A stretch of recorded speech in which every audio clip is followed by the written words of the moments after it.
propose une petite présentation pour l'outil Microsoft Teams qui permet de travailler à plusieurs en collaboration. Donc, Teams est un outil qui fait partie de la suite Office 365, permet d'organiser le chat entre membres d'une même organisation. Les équipes peuvent également être créées pour être publiques et ouvertes, et tout le monde au sein de l'organisation peut participer, jusqu'à 10 000 membres. Également, sur un même salon, on peut atteindre jusqu'à 999 personnes.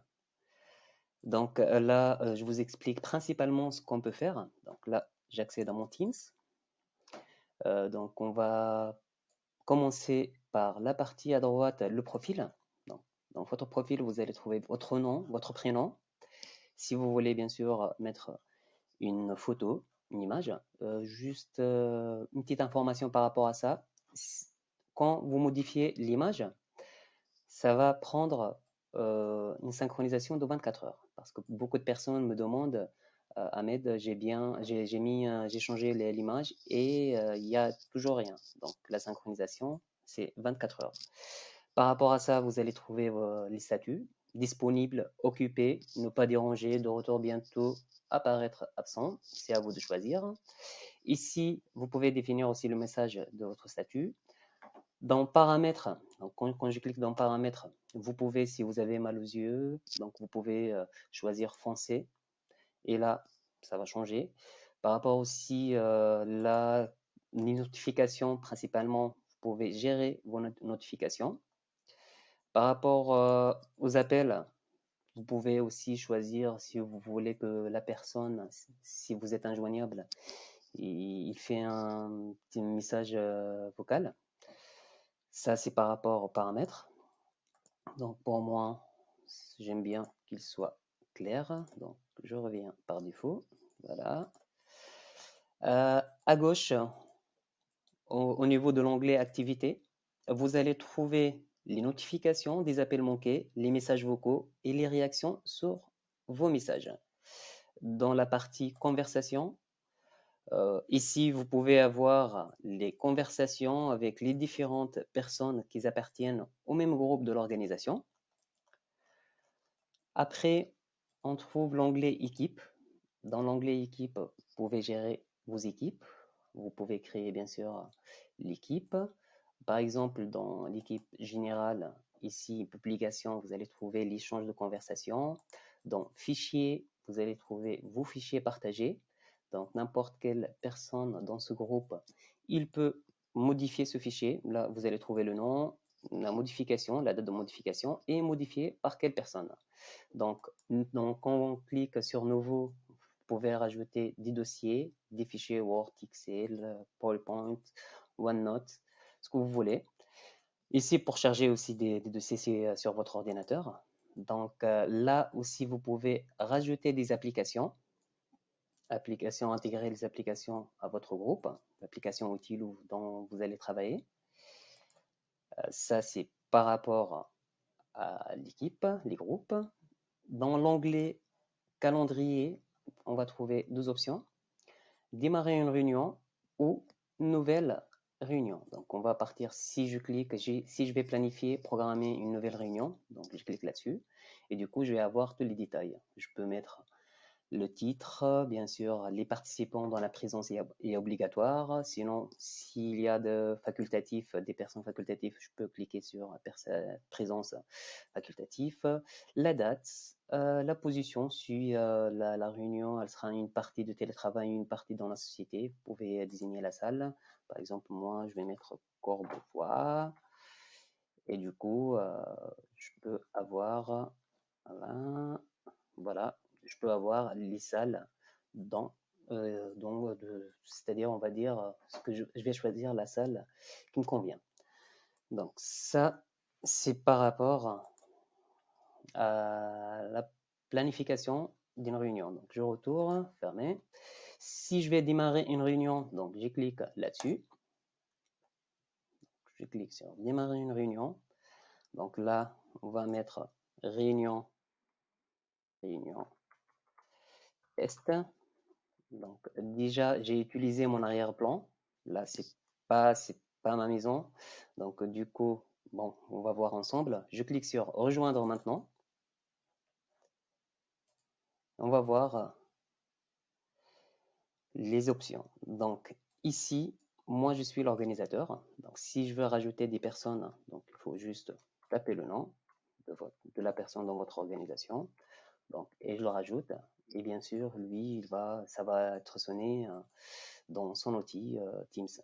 Donc, sinon, ça, c'est par rapport aux participants, ce qui est cliquer sur ce petit logo. Sinon, afficher la conversation, on peut cliquer, on peut mettre bien sûr notre conversation ici.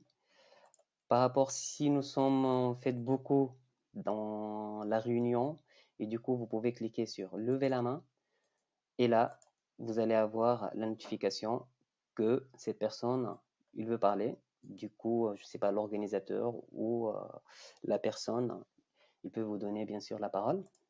Ça, c'est par rapport. Donc, je baisse ma main. Dans les 3 points, c'est toujours les autres actions, on va dire, ou les autres options. Donc, quand je clique sur les 3 points, donc ça, les paramètres de périphérique, il faut toujours vérifier si vous utilisez par exemple des écouteurs, si vous utilisez en fait, on va dire des enceintes externes. Donc, il faut vérifier. Comme ça, vous êtes sur le bon haut-parleur. Et par rapport au micro, c'est la même chose. Du coup, donc je ferme. Et là, l'option aussi, on peut enregistrer, on peut démarrer l'enregistrement, on peut enregistrer notre réunion. Et sinon, par rapport, on peut appliquer les effets d'arrière-plan. Donc, soit on peut juste flotter mon arrière-plan, soit je peux choisir n'importe quel arrière-plan que bien sûr Teams propose. Donc là, je vais mettre par exemple celle-là, je vais changer. Voilà, très bien. Ça, c'est par rapport à l'arrière-plan. Qu'est-ce qu'on peut voir autre?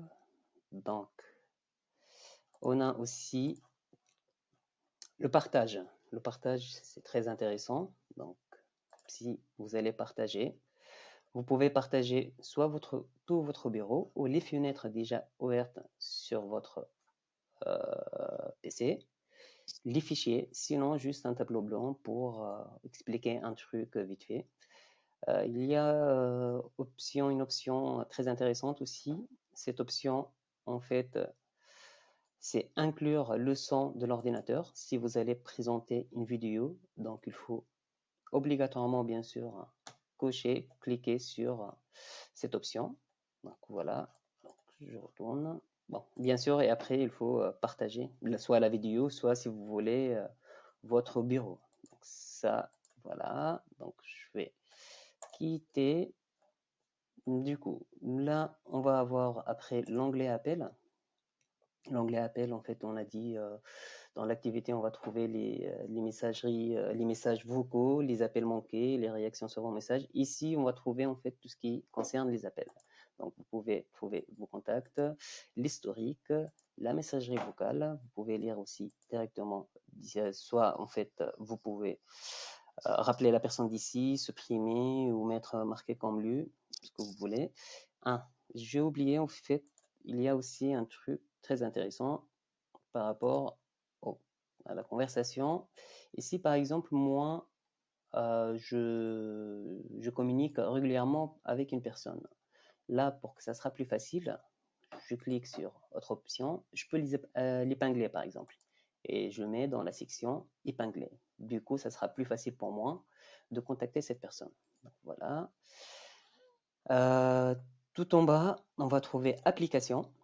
Donc, dans application, on peut rajouter n'importe quelle application, toutes les applications. Donc, vous allez trouver beaucoup d'applications. Et aussi, on peut intégrer des sites web. Donc, en grosso modo, on va dire, vous pouvez travailler vraiment seulement sur Teams. Vous n'avez plus besoin d'aller sur un autre truc. Donc, Teams regroupe tout. Donc, voilà, c'est ça. Voilà une petite présentation. La prochaine fois, on va voir ensemble d'autres fonctionnalités et bien sûr les problèmes qu'on peut rencontrer avec Teams. Donc, je vous souhaite une bonne journée et au revoir.